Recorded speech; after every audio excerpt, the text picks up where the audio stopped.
Yeah, I'm a Portland native. I grew up just outside of Portland, so Bill Walton was kind of a, I mean, for lack of a better term, larger than life personality. Well before I even knew him as a broadcaster, I knew him as one of the most iconic players in Portland history. Obviously, Clyde Drexler and Bill Walton; those were the names. Those were the players that I grew up hearing about from my dad, from like family members who were Blazers fans. So I've kind of had Bill Walton as this like larger than life figure in my head since I was literally a toddler, and to now be in a position where I got to see him in this different light as a broadcaster. I watched his late night games. He called a lot of Gonzaga games, so I've seen him a lot. He called obviously tons of Pac-12 games. Seen him call UCLA, USC games, Oregon games, all sorts of different contests. And his I've been trying to figure out why this has been very impactful for me. And I think there's a lot of reasons. I think obviously Bill Walton's somebody I'm closely connected to with like my dad and my family. And so I think that is part of it. But I also think like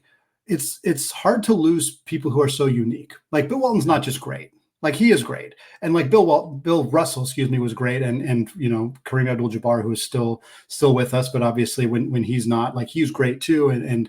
But Bill Walton was just different. Like he was just so unique. And I think that it's hard to lose unique figures, especially in sports where a lot of figures they don't all blend together. They're all unique in their own way, but they're rarely this unique.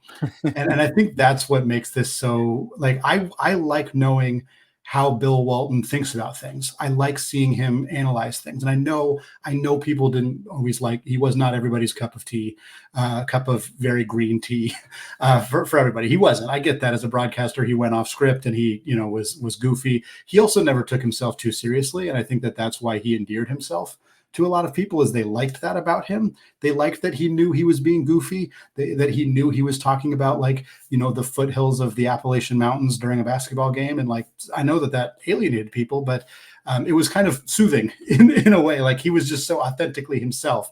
And Bill is somebody who you could really easily frame his life as a tragedy.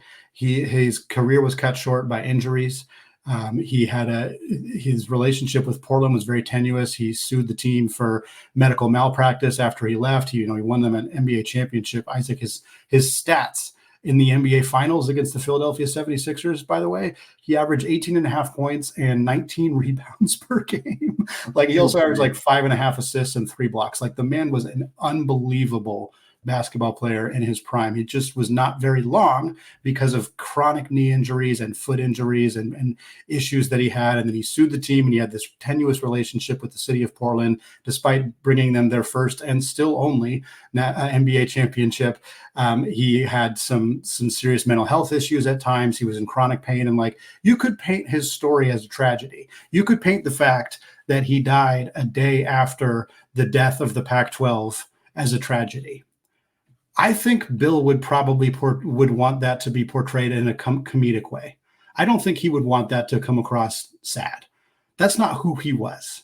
Like it is kind of sad, and it's like it's also serendipitous and kind of poetic in some ways that the final game of the Pac-12 regular season, that epic baseball game between USC and Arizona, was 24 hours ish before his life ended, and I think that is poetic. And I think that that's how he would want to see it. So I'm going to choose to view it that way as opposed to viewing it as a sad thing, because I don't think Bill Walton wanted anybody to be sad. He made that very clear, the way that he interacted with people in person, on video, in broadcast, whatever. He wanted people to be happy. He wanted to make people happy. And I think that's the best way to look at it, because this is sad and it's hard, because he's somebody that I think a lot of people really cared about. And I think really enjoyed and valued his opinion. And it's hard to lose somebody like that, but that's not how he would want us to feel. So let's celebrate the good times with Bill Walton, because he was truly one of a kind.